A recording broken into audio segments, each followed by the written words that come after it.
Hello friends, गद्दी गडेरिया Bhotia world में आपका स्वागत है। तो फ्रेंड देखिए, ये मैंने चैट जीपीटी खोला हुआ है और फ्रेंड देखते हैं कि चैट जीपीटी क्या क्या गडरिया जाति के बारे में जानकारी रखता है और क्या क्या विशेषताएं हैं। तो फ्रेंड थोड़ा सा मैं पहले सबसे पहले जो मेरे मन में कई दिनों से टॉपिक है जो मैं भी नहीं समझ पा रहा था, समझ तो पा रहा था लेकिन फ्रेंड लोगों को समझा नहीं पा रहा था। जीपीटी जो चैट जीपीटी है इसके माध्यम से शायद समझ में आ जाए। तो फ्रेंड देख लेते हैं। मैं सबसे पहले डालता हूँ गडरिया जाति कमजोर क्यों है।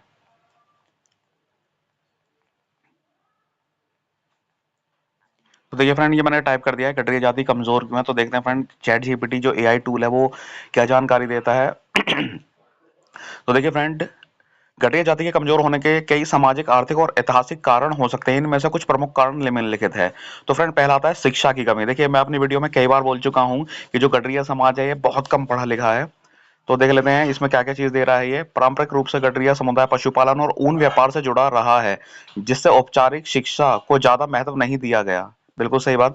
शिक्षा की कमी के कारण सरकारी नौकरियों और उच्च पदों पर इनकी भागीदारी कम रही है। बिल्कुल सही बात है। देखिए छोटे मोटे पदों पे तो लग जाते थे ये शोर सिफारिश से पहले, लेकिन आज वो भी नहीं लग पा रहे हैं।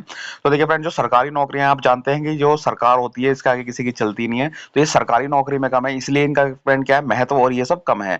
उच्च पदों पर इनकी भागीदारी कम है। बिल्कुल सही बात है। देखिए छोटे मोटे पदों पर हैं, जैसे लोग यूपी में जैसे आपके पुलिस में भर्ती हो रहे हैं तो वो कांस्टेबल की पोस्ट पर हो रहे हैं, हवलदार की पोस्ट पर हो रहे हैं। आप जानते हो वो ऊपर उनसे बहुत सीढ़ी होती हैं, लेके डीजीपी तक होता है किसी राज्य के। तो ठीक है फ्रेंड, ये डीजीपी 10वीं रैंक के करीब आती है ऊपर से।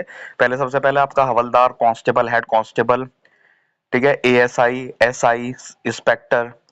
ठीक है फ्रेंड, इस तरीके से बहुत सारी पोस्ट होती चली जाती हैं। तो सबसे नीचे मतलब ये है कि उच्च जो पद है उन पर इनकी भागीदारी कमी है, इसलिए इनका दबदबा नहीं है। अगर ये ऊंची पोस्ट पर रहेंगे तो फ्रेंड इनका दबदबा भी रहेगा, क्योंकि ऊपर से जो अधिकारी या जो ऊपर इनके हेड है वो जो नीचे वाले को ऑर्डर करेगा, नीचे वालों को मानना होगा।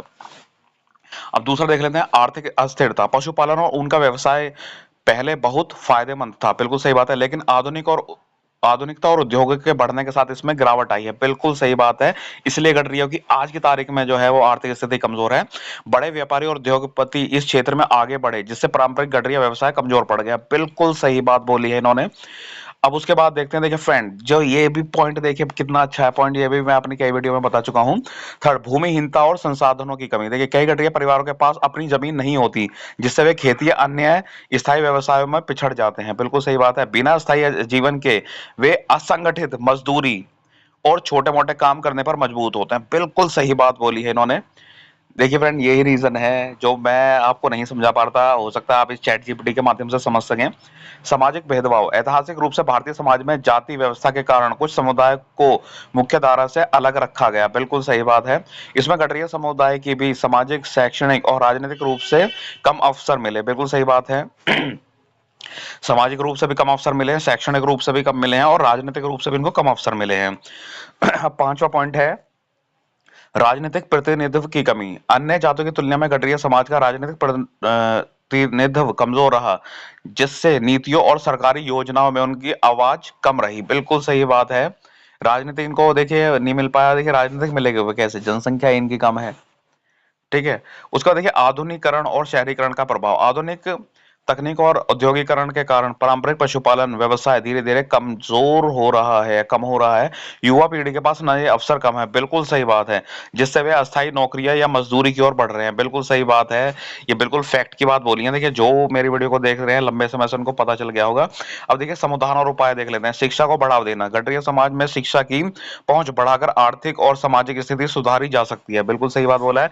सरकारी योजनाओं का लाभ उठाना। पशुपालन और लघु उद्योगों के लिए सरकार की योजनाओं का सही उपयोग करना। बिल्कुल सही बात बोली है। राजनीतिक भागीदारी। समुदाय के लोग राजनीति में सक्रिय होकर अपनी समस्याओं के समाधान के लिए कदम उठा सकते हैं। आधुनिक व्यवसाय में भागीदारी। पारंपरिक काम के साथ साथ नए व्यवसाय, टेक्नोलॉजी और व्यापार में कदम रखना चाहिए। अगर गठरिया समुदाय इन क्षेत्रों में सुधार करता है तो वे धीरे धीरे मजबूत बन सकते हैं और समाज में अपनी स्थिति बेहतर कर सकते हैं। तो फ्रेंड देखिए बहुत अच्छा है चैट जीपीटी जो है, जो कि एआई टूल है, इसने बहुत अच्छा गठरिया समाज के बारे में बताया है। तो एक आध कुछ और चीज करके देख लेते हैं फ्रेंड कि गठरिया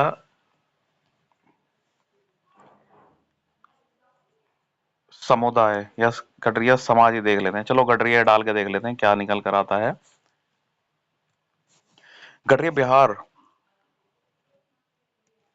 उत्तर प्रदेश के सारे राज्यों के बारे में दिया है, तो देख लेते हैं फ्रेंड थोड़ा सा इसके बारे में। गडरिया एक पारंपरिक पशुपालक जाति है जो मुख्य रूप से उत्तर प्रदेश, राजस्थान, मध्य प्रदेश, उत्तर प्रदेश, बिहार, हरियाणा, पंजाब और अन्य राज्यों में पाई जाती है। यह समुदाय भेड़ बकरी और अन्य पशुपालन के कारण उनके ऊन, दूध आदि से जुड़े व्यवसाय को पारंपरिक रूप से संलग्न करता है। गडरिया जाति की विशेषताएं। पारंपरिक पेशा। गडरिया समुदाय का मुख्य पेशा भेड़ बकरी पालन और ऊन उत्पादन रहा है। बिल्कुल सही बात बोला है। कुछ क्षेत्रों में वे कृषि और अन्य व्यवसाय से भी जुड़े हुए हैं। अब इसमें दिया हुआ है कि गडरिया जाति के उपवर्ग, तो पाल, बघेल, गडरिया ये भेड़ पालक में अधिक सक्रिय रहते हैं। धनगढ़ महाराष्ट्र और अन्य राज्यों में गडरिया समुदाय के रूप में जाने जाते हैं। नायक गवली दक्षिण भारत में इस जाति से जुड़े लोग पाए जाते हैं। सामाजिक स्थिति।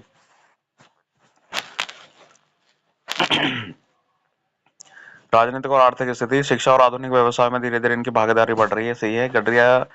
कुछ गडरिया नेता राजनीति में सक्रिय हुए हैं, लेकिन अब भी पर्याप्त प्रतिनिधित्व नहीं है। बिल्कुल सही बात बोली है। आधुनिकीकरण और शहरीकरण के कारण पारंपरिक पशुपालन में गिरावट आई है, जिससे समुदाय नए रोजगार तलाशने पड़ रहे हैं।